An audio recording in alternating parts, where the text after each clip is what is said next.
Diberi bahawa pembakaran 1 gram alkohol menghasilkan tenaga haba 1,500 joule, berapakah jisim alkohol diperlukan untuk memanaskan 3,5 kilogram minyak dari suhu 25 darjah Celsius ke 90 darjah Celsius? Anggapkan semua tenaga haba dibebaskan diserap oleh minyak itu dan muatan haba tentu bagi minyak adalah 1,970 joule per kg per darjah Celsius. Jadi diberi 1 gram alkohol adalah setara dengan 1,500 joule tenaga haba. Okay. Ini bermakna kalau kita perlukan 3,000 joule, maka kita perlukan alkohol 2 gram lah. Okay. Ini adalah untuk mengira berapa gram alkohol yang diperlukan. Dan diberi bahawa jisim bagi minyak adalah M adalah sama dengan 3,5 kg dan perubahan suhu delta theta sama dengan 90 tolak 25. Okay. Ini sama dengan 65 darjah Celsius. Dan muatan haba tentu bagi minyak C adalah sama dengan 1970 joule per kg per darjah Celsius. Untuk mencari kuantiti alkohol yang perlu dibakar, kita mesti tahu berapa banyak tenaga haba diperlukan. Dan untuk mengira kuantiti haba yang diperlukan tu, kita menggunakan Q sama dengan MC delta theta. Ini adalah kuantiti haba yang diperlukan untuk perubahan suhu. Jisim bagi bahan adalah 3,5 kg. Muatan haba tentu 1970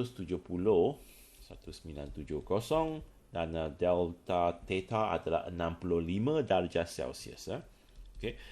Dengan menggunakan kalkulator, okay, kita akan dapat 448,175 joule. Ini adalah kuantiti tenaga yang diperlukan untuk perubahan suhu daripada 25 ke 90 darjah untuk 3,5 kilogram minyak.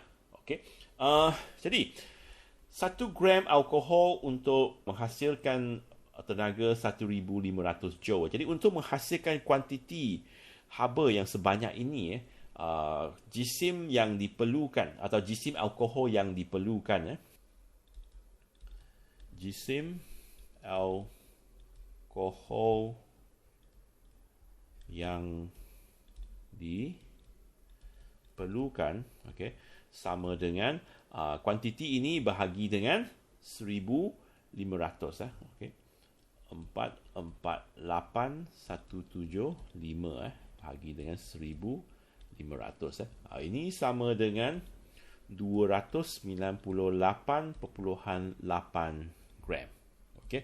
Iaitu pembakaran 298.8 gram alkohol akan menghasilkan kuantiti tenaga ini. Dan kuantiti tenaga ini akan mengubah 3,5 kg minyak daripada suhu 25 ke 90 darjah Celsius. Air terjun Victoria di Afrika mempunyai ketinggian 122 meter. Hitungkan kenaikan suhu air jika semua tenaga keupayaan air yang hilang di air terjun ini ditukar kepada haba. Diberi kekuatan medan graviti sama dengan 10 Newton per kg dan muatan haba tentu air sama dengan 4,200 joule per kg per Kelvin. Ini adalah soalan berkenaan dengan perubahan tenaga keupayaan kepada tenaga haba. Mari kita senaraikan kuantiti yang diberi. Diberi bahawa ketinggian H sama dengan 122 meter. Kekuatan medan graviti G sama dengan 10 Newton per kg. Okay. Dan disuruh kita cari perubahan suhu delta theta sama dengan berapa. Jika kita tahu muatan haba tentu sama dengan 4,200 joule per kg per Kelvin. Okey. Di sini biasanya apabila kita mengira tenaga haba, kita memerlukan jisim. Jisim sama dengan berapa. Tapi di sini jisim tidak diberi ya. Okey, jisim tidak diberi. Tak apa. Okey, mari kita lihat adakah kita memerlukan jisim untuk pengiraan ini ya. Okey, tenaga keupayaan EP okey, tenaga keupayaan formula dia adalah mgh. Okey, G dan H sudah ada lah okey. Dan tenaga haba Q sama dengan mc theta. Kalau kita membuat andaian bahawa semua tenaga keupayaan yang hilang, okey, apabila air itu jatuh daripada air terjun, okey, terdapat kehilangan tenaga keupayaan, semua tenaga keupayaan yang hilang tukar kepada tenaga haba, maka EP sama dengan Q, okey, semua tenaga keupayaan tukar kepada tenaga haba, dan tenaga keupayaan sama dengan mgh, okey, mgh, dan Q ini sama dengan MC delta theta. MC delta theta. Di sini katakan semua air di bahagian bawah air terjun itu adalah datang daripada bahagian atas air terjun itu, maka jisim air di bahagian bawah sama dengan jisim air yang turun dari bahagian atas, maka kedua-dua jisim ini adalah sama, maka kita boleh hapuskan jisim ini. Maka persamaannya akan menjadi GH sama dengan C delta theta. C delta theta. Ini bermakna jisim tidak diperlukan untuk pengiraan ini. Dan di sini kita nak cari perubahan suhu delta theta. Jadi delta theta sama dengan G darab H bahagi dengan C. G adalah 10, H adalah 122 dan C adalah 4200. Dan ini sama dengan 0.29 darjah Celsius.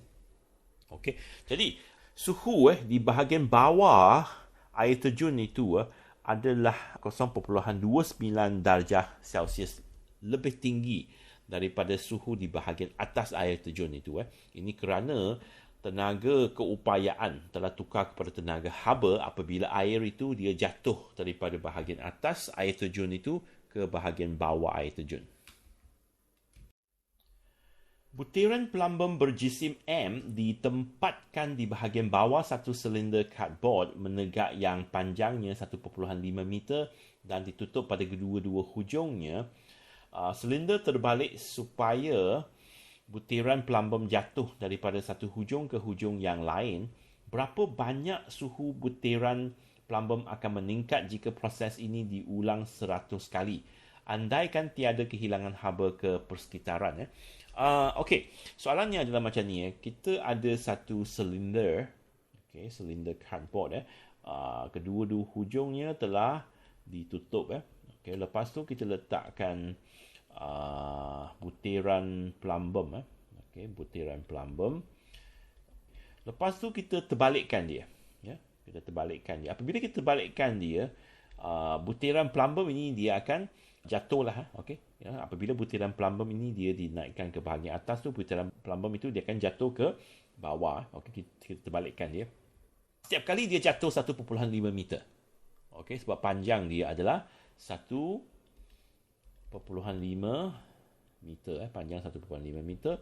Jadi kita terbalikkan dia akan jatuh 1.5 meter. Dan kalau kita terbalikkan dia 100 kali, maka dia akan jatuh jumlah ketinggian yang dia jatuh tu akan menjadi 150 meter. Jadi dalam kes ini kita kata H, ketinggian yang dia jatuh, H ini sama dengan 1.5 meter darab dengan 100, sama dengan 150 meter. H. Dan soalan ni dia tanya, kalau kita melakukan ni 100 kali, apakah perubahan suhu bagi plumbum ini? Dalam kes ini, apabila terdapat sesuatu objek jatuh dari atas ke bawah, dia akan mengalami kehilangan tenaga keupayaan. Ya, tenaga keupayaan, dan tenaga keupayaan itu akan tukar kepada tenaga yang lain. Dalam kes ini dia tukar kepada tenaga haba. Ya. Okey. Untuk mengira tenaga haba, okey, atau perubahan suhu, kita perlu ada muatan haba tertentu bagi butiran plumbum ini lah. Diberi bahawa muatan haba tertentu bagi plumbum ini adalah 130 joule per kg per Kelvin. Okey, jadi dengan menggunakan persamaan tenaga keupayaan dan tenaga haba, okey, tenaga keupayaan EP sama dengan mg H, dan tenaga haba Q sama dengan MC theta. Kalau kita anggap semua tenaga keupayaan yang hilang tukar kepada tenaga haba, maka mgh ini sama dengan MC theta. Dan jisim, bagi kedua-dua case M adalah jisim bagi plumbum, dan jisim itu adalah sama, maka kedua-dua ini kita boleh hapuskan. Okey, maka GH sama dengan C, ini delta theta, delta theta, C delta theta. Delta bermakna perubahan, okey, perubahan suhu, maka perubahan suhu ini sama dengan GH bahagi C. G adalah kekuatan medan graviti, sama dengan 10. H ini sama dengan 150 meter. C bagi plumbum adalah 130. 130. Okey, maka jawapan dia sama dengan 11.54 darjah Celsius. Okey, jadi perubahan suhu bagi butiran plumbum adalah 11.54 darjah Celsius.